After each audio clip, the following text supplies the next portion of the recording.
Olá pessoal, tudo bem? Na aula de hoje vamos falar um pouco mais de detalhes sobre os switches. Os switches podem facilmente substituir os hubs, uma vez que aproveitam a infraestrutura da rede local, conectada por hubs. Com a queda contínua do preço dos switches nos últimos anos, o hub ficou obsoleto. No entanto, é muito comum que o termo hub ainda seja utilizado, ainda que seja para designar um switch. Pessoal, olha só. Os switches hoje já são uma realidade. Eu mesmo efetuei, em muitas situações de redes onde fui fazer consultoria, a troca de hubs por switches. Isso é uma coisa bem simples. Desde que o cabeamento que foi lançado na rede dê suporte à largura de banda das placas de rede dos hosts e do switch que você vai implementar, basicamente não é preciso fazer nenhuma mudança na estrutura do cabeamento. Você simplesmente remove o hub e insere o switch no lugar onde o hub estava anteriormente. Esse é um processo bem simples e tranquilo e funciona muito bem. Os switches são dispositivos que não permitem colisões, devido à microsegmentação. Cada porta do switch é um domínio de colisão independente, nós já falamos sobre isso. Por conta desta segmentação, conseguimos aumentar a largura de banda disponível na rede, uma vez que no switch são criados circuitos virtuais temporários durante a transmissão, como se estivesse ligando diretamente por um fio os dois hosts que estão se comunicando. Muito bem. Esse é um exemplo simples de como funciona um hub. Ou seja, nós temos um barramento físico que é estabelecido a partir de todas as portas, de forma que todas as máquinas visualizam todas as demais. Pessoal, olha só. Quando você visualiza a estrutura dessa topologia, você verifica que aqui temos uma topologia em estrela. Por quê? Temos um dispositivo central e temos os hosts conectados a esse equipamento central. Repare que essas linhas azuis, elas mostram como o barramento do hub funciona. Ou seja, fisicamente nós temos circuitos que interligam as portas. Então, repare que logicamente, embora a rede Ethernet ela tenha evoluído para a topologia em estrela, ela permanece logicamente em barramento. Ou seja, o hub estabelece um barramento físico que une todas as portas. Assim, todas as portas conseguem se ver e logo estão passivas a visualizarem os domínios de broadcast e os domínios de colisão. Muito bem. Agora vamos analisar como o switch trabalha. Repare que nós temos aqui um circuito independente do circuito seguinte. Então nós temos o circuito azul escuro, que não é possível ser colidido com o circuito azul claro. Isso é a microsegmentação. Esses circuitos não são fixos e não são físicos, como acontece com o hub. No caso do switch, são circuitos virtuais que são criados somente durante a transmissão. Após o término dessa transmissão, esses circuitos são removidos pelo switch. Bom, segmentar a LAN é muito importante para poder alcançar maior largura de banda, devido à diminuição do domínio de colisão e circulação, de uma porcentagem menor de pacotes pela rede, uma vez que os hosts só receberão pacotes destinados a eles. Além disso, podemos gerenciar e filtrar tudo que passa de um segmento ao outro.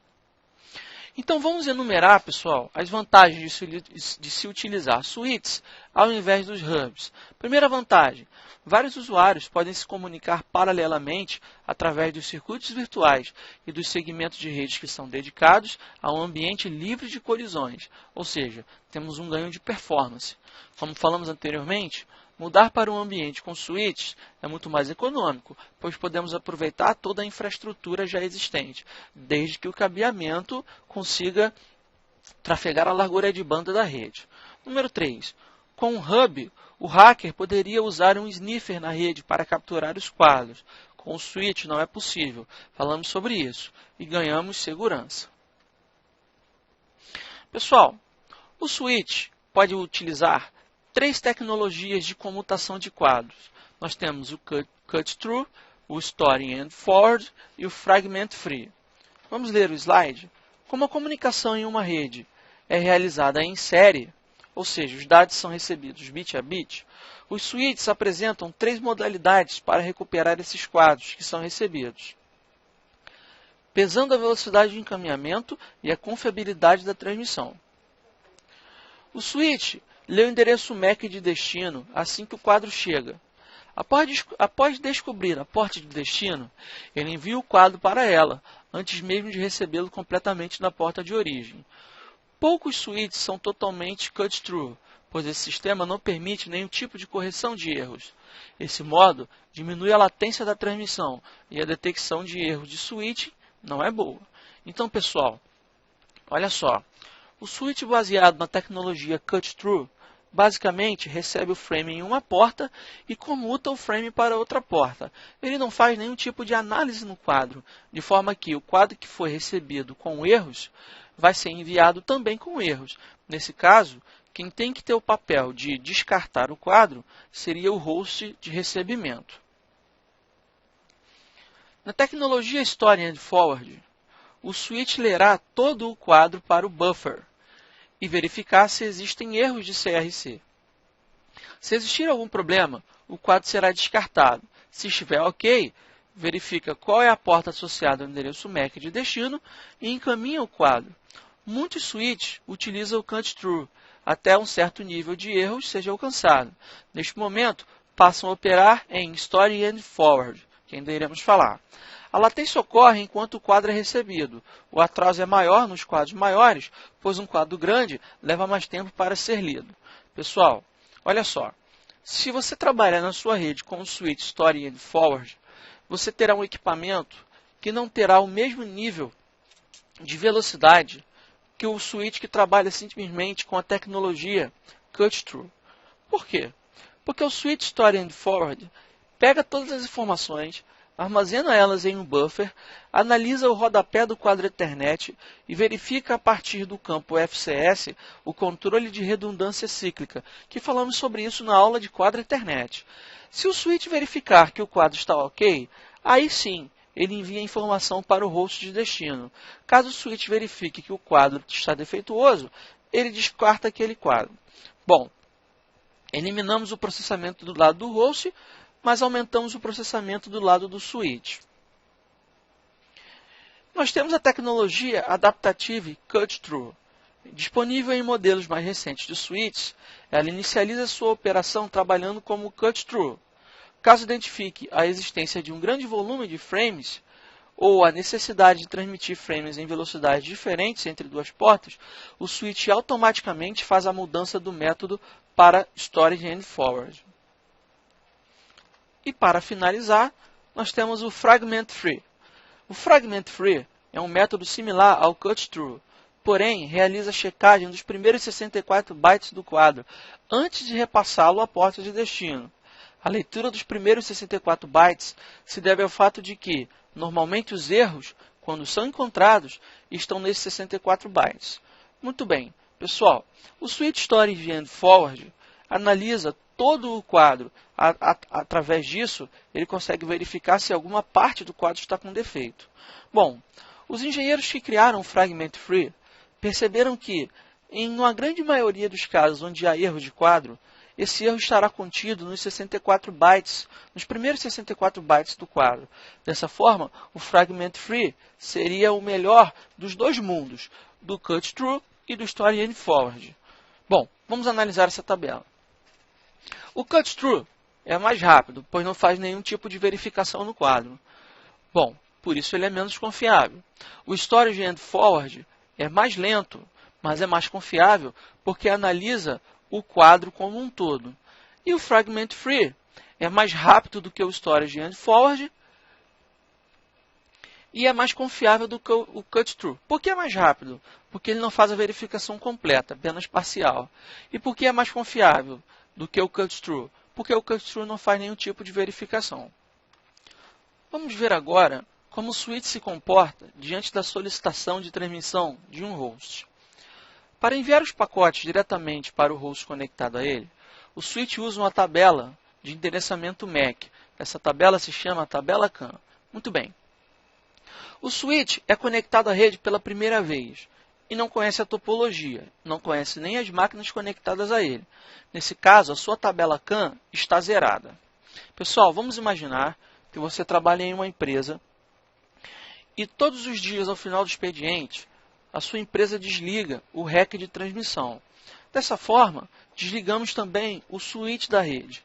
Essa tabela, a tabela CAN, é uma tabela que faz a associação de MAC à porta, ou seja, ela mapeia todas as máquinas que estão plugadas, conectadas às suas portas, para que ele possa fazer a transmissão dos dados e a microsegmentação. Essa tabela, além de ser zerada toda vez que o equipamento desliga, de tempos em tempos também é apagada. Isso é algo natural. Vamos para o passo 2. Os hosts conectados a ele começam a transmitir. Se o endereço do host transmissor não estiver na tabela, ele incrementa a tabela com o endereço MAC de origem e associa a porta pela qual recebeu a transmissão. Esse é um processo chamado learning, ou seja, aprendizado. Se ele não conhecer o endereço MAC de destino, ele gera um processo conhecido como flooding, ou seja, inundação. Ele envia o quadro para todas as portas e menos para a porta de origem. Pessoal, olha só. Um host A deseja se comunicar com um host B. Se o switch não sabe o MAC do host B, ele funciona momentaneamente como um hub, ou seja, ele faz o flooding, envia o primeiro quadro da transmissão para todas as portas para que a máquina responda e assim ele identifique aonde está conectado o MAC de destino. Ponto número 4. Se vier a resposta de algum host, ele associa o endereço MAC do host que respondeu à porta pela qual veio a transmissão. De tempos em tempos, as entradas na tabela dos endereços são removidas para que os switches peguem alterações na topologia. Bom, isso já foi falado também. Este é um processo contínuo e repetitivo. Vamos avançar? O backplane. O primeiro item a ser analisado na performance do switch é o backplane. O backplane, na verdade, é uma via rápida que conecta todas as portas. Esta via precisa ter capacidade suficiente para suportar o tráfego de todas as portas simultaneamente, à máxima velocidade. Se o backplane não tiver largura suficiente para acomodar o tráfego de todas as portas, vai começar a descartar pacotes. Esta situação é mais comum do que se imagina. O backplane deve ser igual à soma das portas, multiplicado pela velocidade máxima. E no final, ainda se pode multiplicar o resultado por 2 se o switch for full duplex. Vamos a um exemplo. Temos um switch de 24 portas, cuja velocidade é 10/100 e full duplex. Então o backplane seria 24 multiplicado por 100 multiplicado por 2.